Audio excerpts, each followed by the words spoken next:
Sore ini ikut aku berpetualang di Indonesia bagian timur yuk lur. Beragam olahan unik bisa dijumpai di daerah kepulauan seperti Maluku ini. Hasil tangkapan laut menjadi sumber bahan makanan masyarakat sehari-hari. Selain ikan-ikan segar, gurita menjadi tangkapan yang biasa diolah oleh masyarakat setempat. Masyarakat di sini punya cara unik untuk mengolahnya lur. Lihat, aku mengolah gurita menjadi santapan spesial masyarakat Pulau Osi di Seram, Maluku. Sebelum diolah, biasanya daging gurita yang masih utuh ini dipukul-pukul menggunakan gaba-gaba atau pelepah batang sagu. Fungsinya agar daging gurita menjadi empuk lur.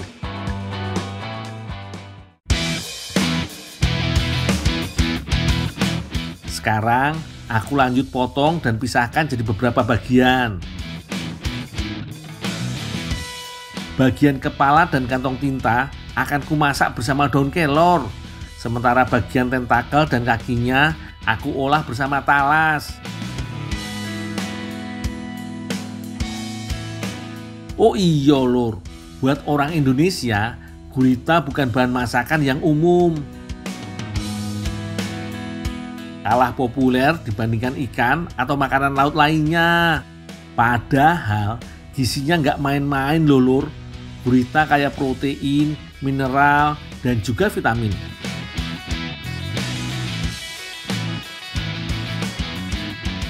Daging gurita juga rendah lemak dan kalori.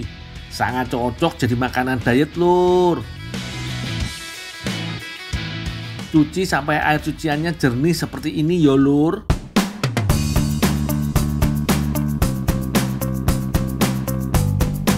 Ibu sudah siapkan daun kelornya nih lur. Kelor termasuk sayuran yang mudah sekali ditanam. Makanya banyak dijumpai di berbagai daerah. Bahkan gizinya pun luar biasa lur. Bagi masyarakat di Pulau Osi, sayur daun kelor biasa disantap dengan talas atau keladi. Untuk bumbu sayur talas sangatlah sederhana. Ada bawang merah, bawang putih, cabai rawit, dan garam. Ulek sampai halus. Talasnya biar aku yang siapkan yo bu. Karena talas mengandung asam oksalat yang bisa menyebabkan rasa gatal saat disantap. Jangan lupa untuk mencucinya sampai betul-betul bersih ya lur. Potongan talas ini akan dicampur bersama gurita dan bumbu halus yang tadi ibu bikin.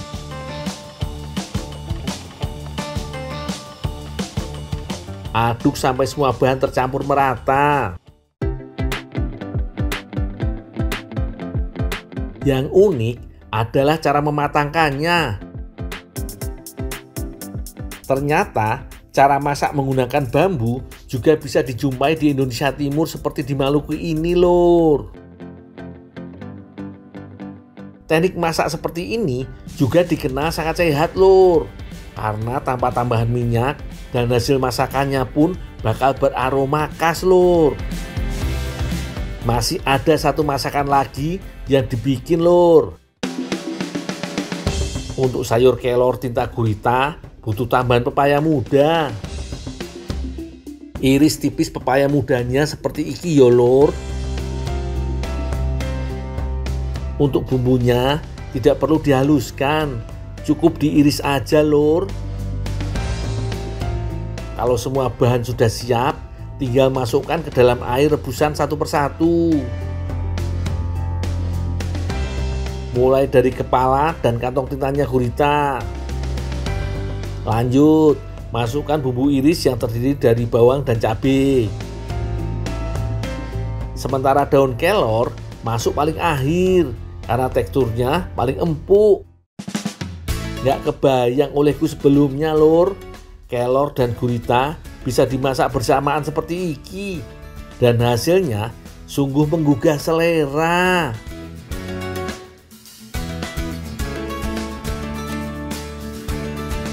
Ini bener-bener santapan spesial. Sayur kelor tinta gurita disantap bersama talas masak bambu. Nggak perlu pakai nasi pun sudah kenyang lur. Dan gizinya pun komplit. Kuah kaldu dari tinta guritanya juga seger banget lur. Membuat rasa masakan ini semakin bergizi dan istimewa. Jos gandos lur.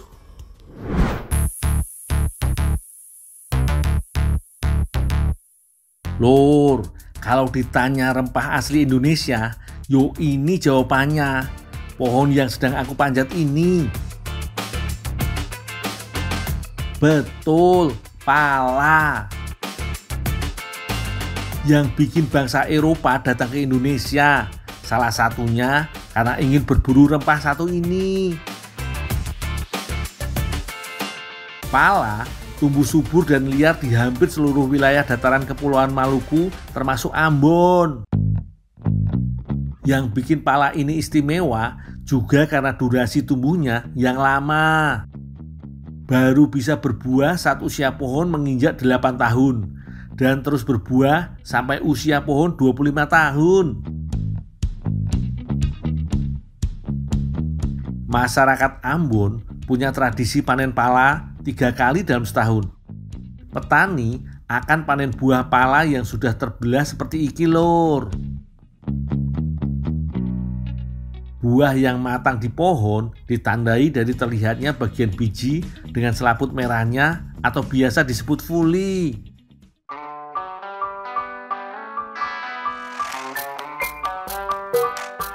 Lur, yang punya nilai ekonomi tinggi adalah bagian-bagian biji dan fuli berwarna merah ini. Biasanya dijual sampai ke luar negeri untuk jadi bahan membuat parfum dan pengawet makanan. Nah, sementara daging buahnya masih bisa kok dimanfaatkan oleh masyarakat setempat, diolah jadi masakan lur.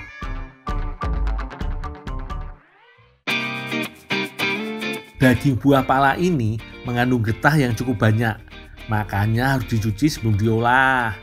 Lanjut, iris daging buah palanya yo lur. Biasanya daging buah pala hanya dijadikan manisan. Aku sih suka lur, tapi kalau diolah jadi masakan, aku belum pernah coba.